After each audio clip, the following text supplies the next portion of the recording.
With the coronavirus continuing to spread around the world, more and more people are suffering from a different kind of pandemic: mental health and substance abuse disorders.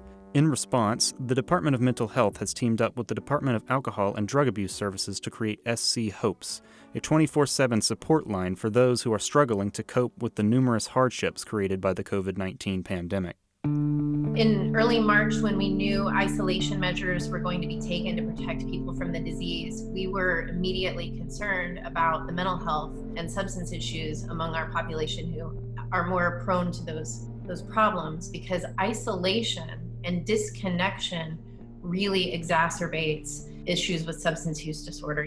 So in just a short amount of time, in just a matter of weeks, we got the support line up and running and had the partnerships and the contracts established with the local providers, the licensed mental health and substance abuse counselors.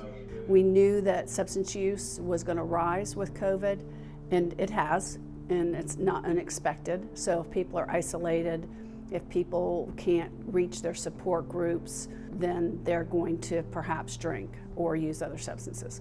We knew that for the mental health population, that being isolated may increase depression. The fear of COVID certainly would increase anxiety around, am I going to get COVID? Is somebody I love going to get it? Am I going to lose my job?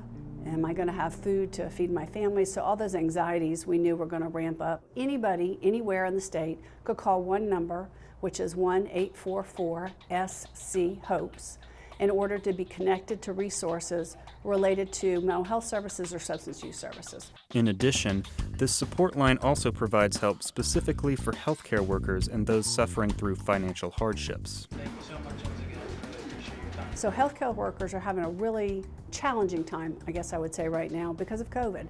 So it could be because I'm a healthcare worker, I can't go home and be with my family because I don't want to risk infecting my family and I may have a compromised family member. It could be that I've had to make really difficult decisions about who's going to receive treatment and who isn't going to receive treatment, who's going to receive a ventilator and who isn't. You know, it could have come to that.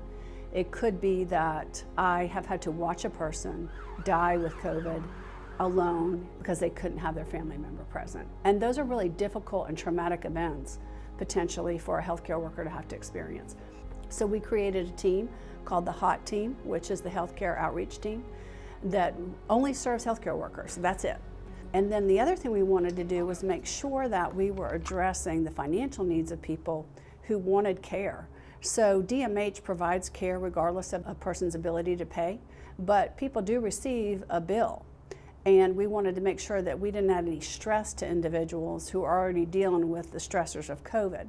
So this grant allows us to pay the co-pays, the deductibles, and the self-pay portion of a bill that a person might receive, whether they have insurance or not. It allows us to cover those costs for them, which is a great thing, because if I'm already worried about not having a job, I'm already worried about how I'm going to put food on the table, and I want to seek services, I don't want to encounter another bill that I'm going to have to worry about. This allows you to not have to worry about that, which is really important. What's also important is that many of the traditional services provided by DMH and DAODAS have been moved online, so that people are not socially distanced from the help they need. People don't need to feel disconnected and isolated. There are support groups, mutual aid support has all been put online. All of the treatment services that folks would typically receive at our county alcohol and drug authorities are available by telehealth and by telephone. And this main support line that's accessible to any South Carolinian is that connection to those services. And so I think the main message is that our services for these issues have not shut down. They are available, and we really want people to be reaching out to connect.